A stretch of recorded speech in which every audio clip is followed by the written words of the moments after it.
Welcome to the Mobile Workforce Podcast, where we sit down and have real conversations with business leaders that have been where you are. During these interviews, we'll dive into what it takes to improve systems and champion processes that maximize performance.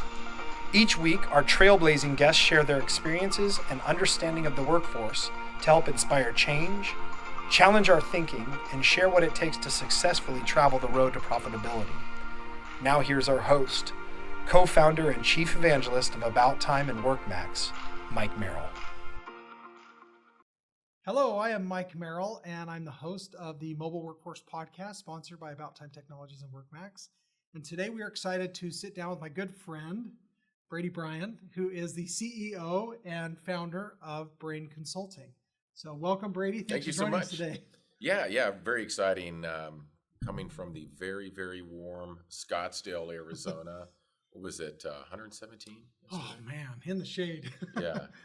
So, yeah, it's warm. It's warm. But we like it. It's hotter in here because there's so much goodness going on. That's right. And so many awesome presenters and networking going on here. We're at the Brayn Architectural Engineering Construction Summit, Bake 22. Just some phenomenal times being had.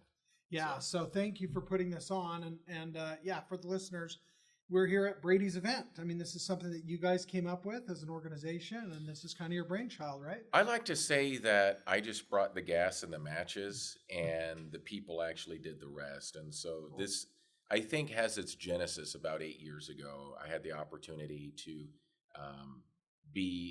attend and go to a Portland Business Managers Association meeting, and it kind of it had its genesis from there.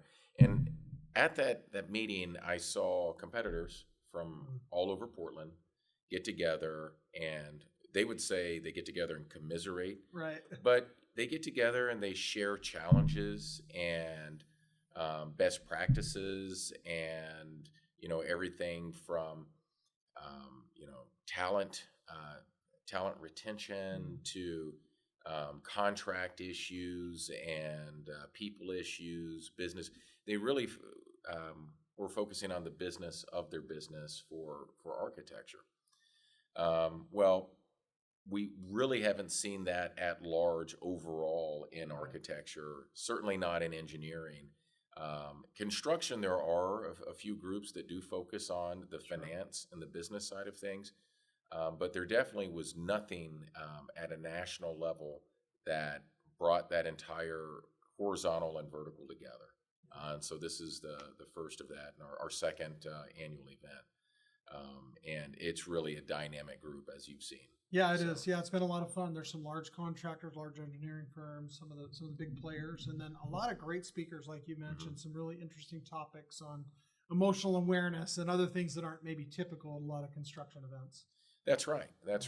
And it's extremely important all the time, but I think it's also going to be more important in the future as times get a little bit more economically challenging, right? To be able to have a good read on your people, have the right culture and tone from the top, and to really have that strong organization to be able to weather these storms.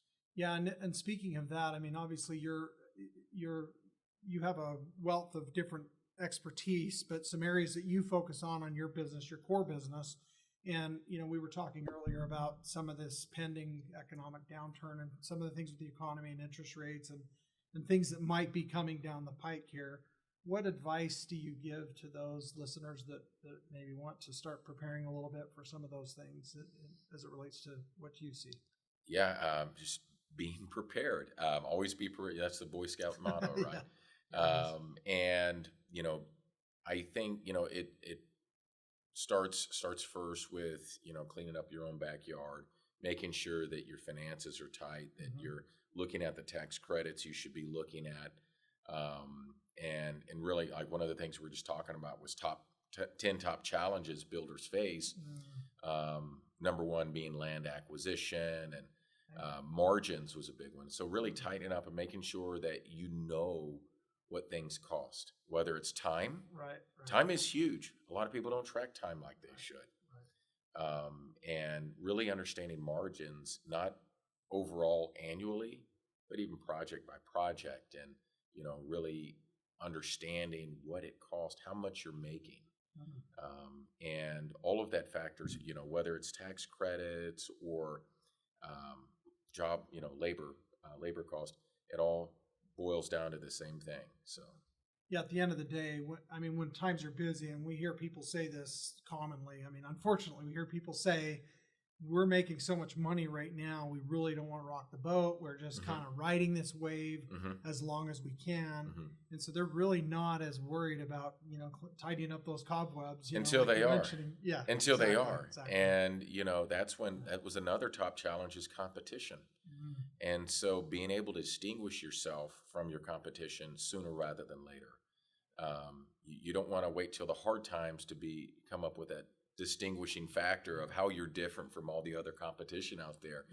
The example Dominique gave a minute ago about running for school board. There was a teacher that has taught over 3,000 students who was running against two parents. Well, she wasn't a parent. How does she distinguish herself? Well, I've taught 3,000 students. So that becomes her competitive advantage that she can market. And if you're talking about a home builder, well, how do you distinguish yourself from the competition? Maybe it's you become Energy Star certified on all your homes. And so, we're now building with 2x6s, and we have these kind of appliances and things like that. Maybe that's the answer. Or, maybe it's competitive advantage is having better relationships with subs. Where y'all can weather storms together. That was another example. Is we've got some builders and contractors have amazing relationships with their subs, even providing loans to them to help them acquire more equipment, things like that. That's the kind of stuff people are learning here. Okay, that's phenomenal. Yeah, I love that. Well, and back to what this is about. This is about community. This is about collaboration, and we'll use the term sometimes frenemy, right? It's like, well, today we're working together to try and raise the goodness for all. And so we're putting in our swords and our competitive weapons away to try and help each other out a little bit, right? As an industry. And I think that's a testament to what you're doing here. Appreciate that. Yeah, even things like, how much do you spend on employee engagement? Are you intentional about employee engagement? That's a conversation. How much do you spend? About how much your budget should go to that? Making sure you're being intentional about your people and not just saying it. You can talk about work-life balance. You can talk about having a great culture, but bringing bagels every Friday is not necessarily culture, right? Right. That's bagels. It's bagels. Well, it's not a bad start. It's not a bad start. But it needs to be. Especially with that strawberry cream cheese. That's it. Yeah. So, but I think to your point, it needs to go beyond that. It needs to be, and I love the term intentional. I think there's something there that a lot of us could do well by trying to implement things more intentionally and actually invest in those things that we say are important, but maybe we don't always say that with our wallet, right? That's right. And I know personally at our company, one of the best things we did is start to get intentional about employees, hiring a professional HR person that focuses on them. And additionally, we just started EOS. I don't know if you've heard of that. I'm not familiar. It's the Entrepreneurial Operating System. I believe it's an operating system. It's not a silver bullet. It's not software or anything like that. It's really about establishing mission and goals and values and accountability charts so that everybody is rowing in the right direction. It's also about getting tribal knowledge into SOPs so that you can really scale. I like that. I think, and at our business, we have the posters and we've gone through the exercises and do book clubs and some other things that have at least centralized that message, like you're saying, and at least we have it documented and we go through that and have those discussions. And tell me about your book clubs. That's interesting. We've started something similar, but I'd like to hear about that. Yeah. So we, all of the books that we've read, and we don't do it constantly. Like we don't go from one to the next, but a couple times a year we'll go through different books, and it's always a recommendation by somebody on the staff. The last one we read that I recall is Ego's the Enemy, which is a really good book. I don't know if you picked that one up or not. I have not, but it's really, making really a mental good. note. And in fact, the author also wrote another book called The Obstacle is the Way. And I guess he's got tattoos on both of his arms of those two mantras, right? That was a Navy SEAL that wrote that? Yeah, is that right? Yeah. I think I've heard of that book. Pretty interesting. So yeah, but fascinating. I mean, things that you just don't think about. And again, having that and I remember specific meetings, and we broke up into 4 or 5 groups, and we have 8 or 10 people in each group, and we would rotate who was leading the discussion each week, and having a reading assignment, 10, 12, 15 pages, whatever it is at a time, and spend 30, 40 minutes talking through what we learned and taking notes. And tell me about the timing of when you would do a book club. So normally, you think of a book club, you think of a glass of wine, and after work it's club and it's voluntary. Right. Was it mandatory? Is it voluntary? What time of day? Voluntary and during work hours. Okay. So this is part of what we're this is scheduled in. This is the meeting. It's a meeting that we're having. It's book club, and optional if you wanted to opt out, and that's okay. Nobody's forced to come. So we're in 3 different time zones at Brayn, at least, sometimes 4 different time zones, and we had some challenges on establishing a good time for our club. So I started a club called Brayn Speak. Okay. That I totally took from Antonio Cortez and what they're doing at Wood Patel. And we just have people. It's really a public speaking club. Okay. And so you really talk about whatever you want to. We start off with some exercises, giving kind of your intro. Give your personal elevator pitch on practicing. Exactly. It doesn't matter if you're in accounting or what do you do here at Brayn? Or as we jokingly tell, a lot of our workforce is most is under 40. So how do you tell your friends and family what you do for a living? In 30 seconds or less. Yeah. So we have some fun with that and different presentations, and it really becomes a opportunity to learn, but opportunity to not be afraid. Improve too, right? Afraid to speak in public in front of other people, and I've seen people just interesting, afraid to make sounds in front of people. You just cut them loose, and they're fantastic. Wow. So it undoes that mental log jam that sometimes we have, right? Get tongue-tied and so have the words. The timing, though, we do that at 3:00 in the afternoon Pacific. Okay. Because some people are Eastern, and then some people are Central, and I just didn't know a better time. So we kind of really treating it like a club, and it's voluntary. So we have the same thing. We have 4 all time zones, but each group sets their own. So may or may not be overlap. If you have enough people, then that's interesting. Too large of a group, then nobody really gets enough time to share.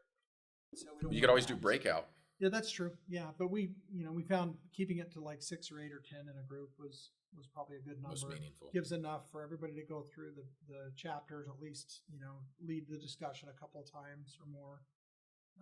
And then we also intentionally put the groups together with a mix of personality types, and to get teams collaborating, and people that maybe wouldn't otherwise cross paths or know each other at all have a chance to get to know people. And it is very interesting. You just learn things.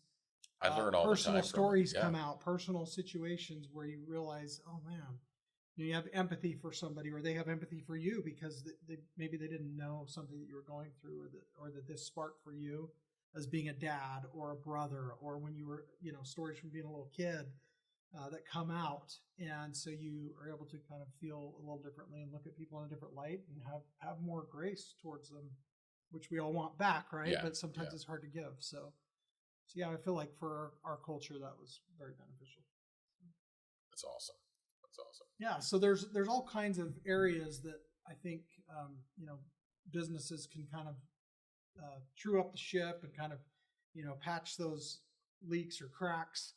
And from what I'm hearing you say, and I love this, the time to do it's now, not when the boat's leaking, right? That's right. When things are good and when there is plentiful. It's like and- getting your beach body ready. You don't wait till summer. You do that in the winter. Beach Right, bodies are right. built in the winter. There you go. You don't wait till the summer. That's a great point. Yeah. Yeah. So you're ready to roll. That's right. Yeah. Cool. Good to know. Yeah. I know you're a big CrossFit guy, so I won't admit that, but it's a buzzword, right? You like to work out. yeah. So awesome. Well, so again, going back to what we were talking about with this consortium that you've kind of brought together, and it has a mix of, again, architectural, engineering, construction. Mm-hmm. There's insurance people. Mhm. There's tax people that Mm-hmm. serve all those industries. That's right. What is one of the things that surprised you most about what you're seeing happen? And then what also did you just really hope was going to happen and you saw that it did and you're happy about it? This is exactly what I envisioned, Mm, and high caliber people coming together to network, and get needs served like it hasn't in the past. Mm. A lot of times in professional services, the business of it, the finance of it is overlooked, because it's about getting projects done. Right. It's about Production. It's about production. It's about hours. It's about utilization. It's about the artistic design of things. There's a lot of other things that's focused on other than margins and finance and the health of a company. And a lot of these people that are, just not paying attention to that right now, some of them it's going to be too late when the market softens, and it's already softening. So, all that revenue that's coming in a lot of times can make up for not great margins. Right. But what do you do when that revenue starts to Dry up. diminish? Yeah. I heard some stuff on tax planning. I learned things about insurance that I was a builder for over a decade before I helped start this company in software for construction, but things that I didn't ever learn as a builder that I was learning, and I thought, wow, that's really interesting. I didn't know that about you. I didn't know you were a builder. Yeah, That's awesome. I was. Yep. So built a lot of custom homes, small commercial, but built a couple hundred homes in about a decade. So, That's fantastic. yeah. So yeah, it's in my bones, and this, I love the industry, and I really geek out on all this stuff that's going on, and love the people. I like the blue collar crowd a little bit, and but I appreciate and love the business side of that, and it definitely captures my attention. How we can improve. I mean, that's really what this is all about, and it's what you put together here with this event. So. That's right. Lots of fun. So you, I know you're in CFMA also. Like you're a big supporter of that as well. That's kind of a similar approach from the finance side, more right. This has some other rounding out topics that I don't necessarily see at CFMA. So you mentioned this is exactly what you envisioned.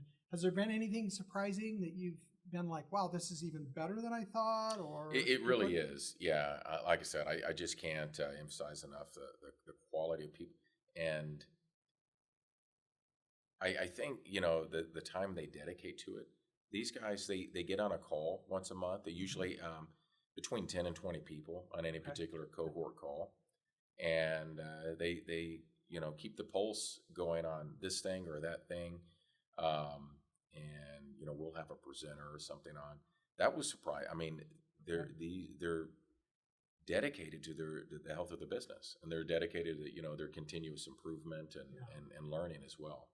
So the people that are here, they want to be the best. Interesting. So they're so as an organization, you have some of these virtual meetups or some kind of ongoing. Yeah. Well, Antonio and Helen kind of started. Interesting. And so after the on their own almost on their own. So this was just a natural evolution of what you had already kind of got rolling here. That was the one request of from me that. at the end of the last bake. I So like that. Brady, we just want, again, just bring the gas and the matches. We'll do the rest. Cool. Okay. So Wow. Yeah, that's cool, actually. Yeah, I like that. Well, it reminds me a little bit, and this is different, but I know we've talked about this in the past, but like the Sage product Timberline, Sage 300 CRE, they've got a users group. They call it TUG. It's the user group now instead of Timberline user groups. They changed the name of the software, but that's not run by Sage.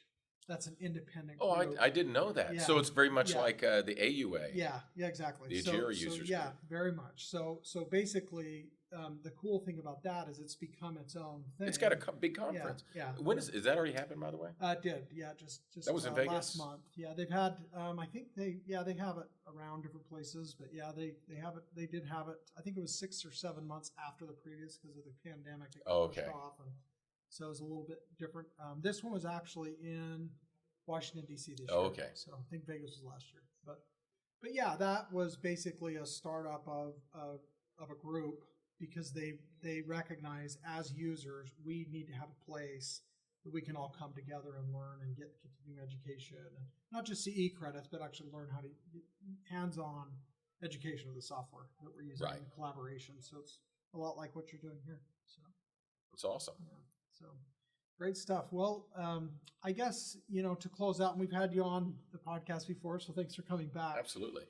What's something that I know you shared this in the past, but what's something you're grateful for in your professional life that really bleeds into you as a person that you feel like has really just elevated your quality of life? There's a lot. I count my blessings every day. I'm grateful for the stewardship that's been given to me by our team. Our team, one of the things that I gave a little round table the other day and let people at Brayn ask me anything they wanted. And one of the questions, what kind of leader do you want to be? And I said, the kind of leader that's deserving of every single one of you coming here. When you come here, it's an unsaid contract that you're going to provide a healthful place for us to work and thrive, and we're going to do a good job for you.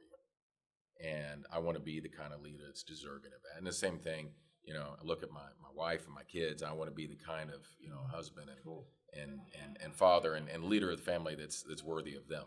Wow. So that's thankful for all of that. Thankful for their trust and me. I love that. That's awesome, and you're doing a great job. And I respect you as a friend in the community and also a peer, but also look up to you and admire this thing that you've built. I think it's something to be proud of. So. I appreciate it. And you as well, man. I mean, you guys are kicking butt.